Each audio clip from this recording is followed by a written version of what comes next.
Yeah, memo kwaba here say ogusu ehwe Adom TV sanse channels no do so what you see Adom TV na so be hwe ni so ya hoho abraso se yeti nkomo na nkomo na me ba bedie no enti na me de na ase ekọ ama Franco Trading Enterprise. Franco say phones, laptops, accessories, printers, Franco air conditioners, CCTV camera, na installation and the connection nyina no Franco be ya ma na we connect my phone no wa hu de ekoso wo adwumem ho de ekoso wo fie ho baby a wo bia na otimi hu de ekoso nti ene Franco phone nkita ho na so be download Franco app no e Google Play Store wo bi ho no ma ene mo moto nyina eguo na na wo mo edi nkita ho e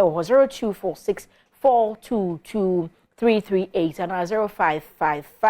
0555939311 e Franco for one and numbers ebusu ma men kodi nkomomratew na odifo atenase nso a na me kai wo se eye givers akache enu ofire na yeni enkomo odifo mache na mpombo kodi nyame adom na pacho so yakopon gosu sraye kakra ene de enro hu nkomo ne ebedi ho ne ebedi edro hu nkomo okay me hu so de miensa na aba ba me take enro no doso chen miensa ya ode abe bebere na ho sa na emom ye fa we miensa ya me de abe we baako enti mienu na me de aba okay so to mienu we ni bom se wo to a okay yeni nkomo yen sha se Africa sie na esi wona ntontom eda ho yo ma me nda se na menchia ahwefo nyina nso ase na give us a center abrena adon nyina no munya hotoso enso ene ye bedi malaria ada ye tai kan no eno ho nkomo ne ba bedi na me ne ba wonum se de bia no ade ya ye fa ne se ye komo ade ye nim so we di asa ne enete no asa hia no ye ma ye ninku na eno na ne mpese metwe Ghana fo nyina adwen disi so se man twen enka so malaria de eye common malaria de normal enti no enya ade obema wani enku me na ma no se unya etridi emwa ni bia na se malaria ba so a etumi ma unya ne efe no jaundice no ebi etumi eja ne efe no eye anemia eno ebi na obewo horobotun so no mo se obi se na oni moja ni moja asa ni eba ni say na moja re wada adwen ho ni nyina no ekokoba ni se eye etridi emwa ni bi aye fe no plasmodium parasite no eba widie no na ansa na beba nso no eye ntontom na ebe kawo entontom no nso ne ye wonu ahodo mienu ye wo ba na ye wo bema na ne ba ye fe no anopheles no wono na wo kawa ojaye plasmodium parasite no na se na tie ni se okausa na oja plasmodium parasite ndi gu widie no mu na afede extreme edifa eye blood stream no mu na we ka se a travel edifa blood stream no mu na akwa wie eye liver no mu na se bene na muntiri na moja na akwa wie wo liver mu okay na no na se wentumi ampe duro entu ase na wentu ho na mo bia no ampe give us about mixture no anu no mu a ebe wie kire na afede obon se emwa no enyi no na afa no wuni pedua no uno mu didi wo mu enti so mu di nso a bibie nu mu eye moja enti moja no na afa do be ka so mu ko feed on ana se no so eno mu di ko gina na sa sombra betare wo na wo no mu no de se okay sa pepepe na eye malaria ya ye ka 3D no onim 3D ana se malaria ekuni pase bibia ene ye fa de say no ye fa say normal wow ezan say so hwe wi ase ku ba tan pihwe mu mpo a de bia ye o mekwa yaresabia no emu nchichemo edwotwe edeko eye 3D na eno na say 3D ni ba yare ahodo ye de brew na ejama ni pedua no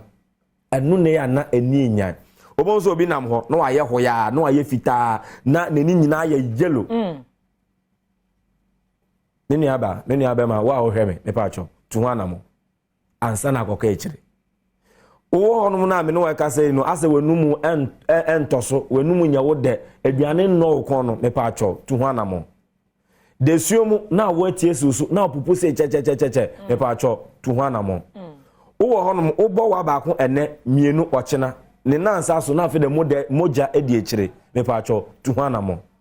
eye tridi mu ani bi eye plasmodium parasite no eno na aba widie no mu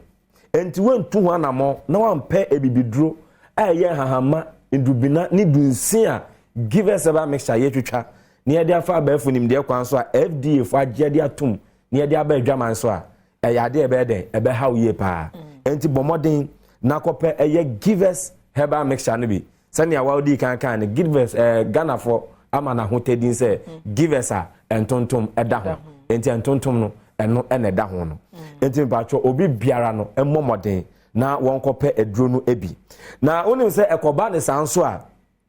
womo no na afa de wo saabo ne ka ne kidney no onim say tumi say no malaria yi a etri di yi a entontom meka wi a emwa no mbeje agu ni pedro no etimi say wo kidney oh wow etim bacho ya de wasi etutu na cd agro ense say ye fan so oh malaria de oh dabi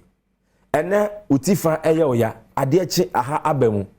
me pacho tuhanamo the givers herbal mixture na nonom na boa ene betumi aboa ma oyare na ade asietu entine nansensu de unhia difo unhia pede hunfo bi na waka che se ntontom de ba bia wo ho o utimi kura pagya de kire camera won say they say ukọ herbal shop ho no na ubehu say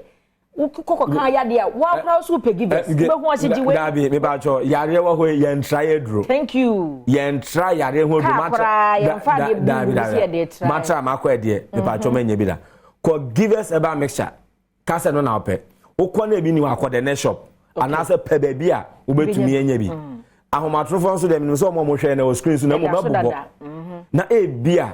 bebia wo brono mpatemu a wa opese onye bi eton anase okotobi enom no pepacho na wa frɛ ne ama wa kira akwan na mpacho one wo mo madi finhye dumienu eko na ebenom anopa ewia enwumre enu nti na bre na do nya ga se untumi nto no bebre na o de onum ofiri na akwa adwuma fa show bag mo fakọ okay mu a fatum na fakọ enu ne be den ebetumi aboa na bibia etumi akonkan enti eno any givers herbal mixture malaria no eni enti ne efa bom ni nie we enema emema ene emma wo mo mpeso agudie wo mo atenka awie peye na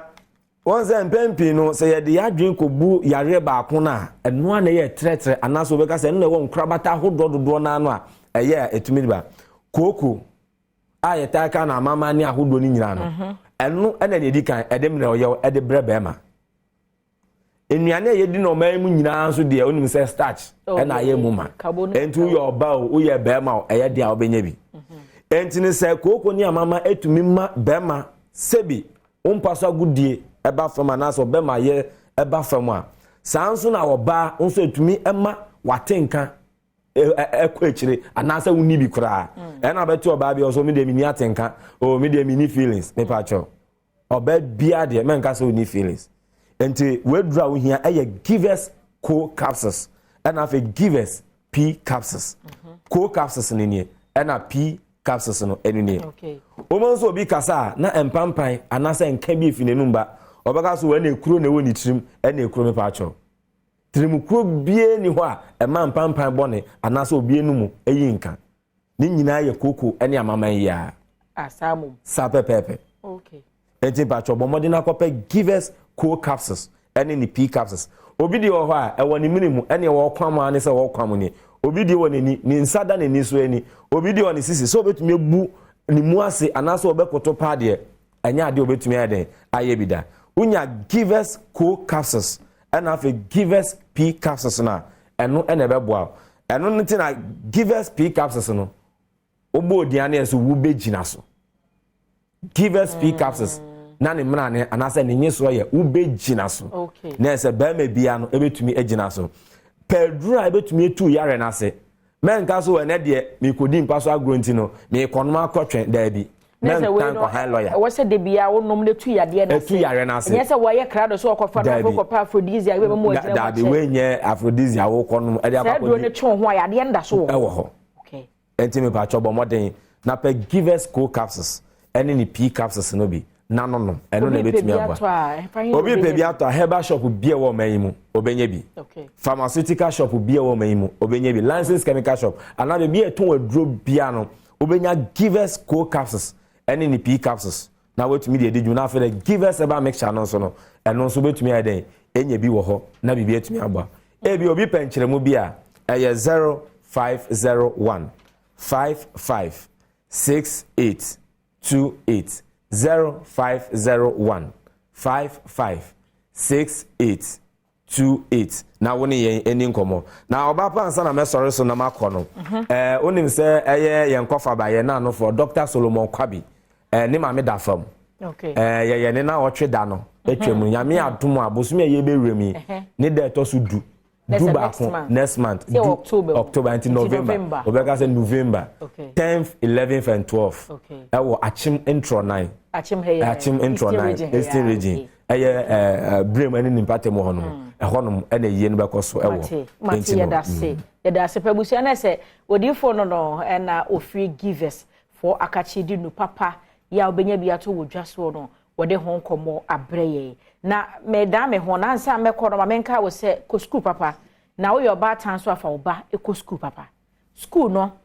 papa no so any St Andrews SHS Mr. so far there eno na the best boarding facility wo hono ya akwada na mfa hono baby ofri ba obenya baby na wada campuses ne so doso obehu bi wa Sinfosu obehu bi wo Enkrahe ya ni wadubi ase bi wo ho dunkwa ono fe ebi wo ho mankasi me bi wo ho shama akra de ne wo kwa ho nifa so behu sa na dunkwa wo fe de nso kwa ho ateche mo no mo behu se wo ho se fi yo so wo mo ewo bi ewo ho no mesro BEC SHS graduate a matwra mo se na computer na wo de bi nyabotre fa akra ne bar St Andrews SHS na ne dachi enyefe 0244 696911 and 0207 891004 na St Andrews form ebejo so ebusu aye na ye homrate nkomo twetwe no ebi akache ya me de beto aso ye bai no ebeto aso nko ba bia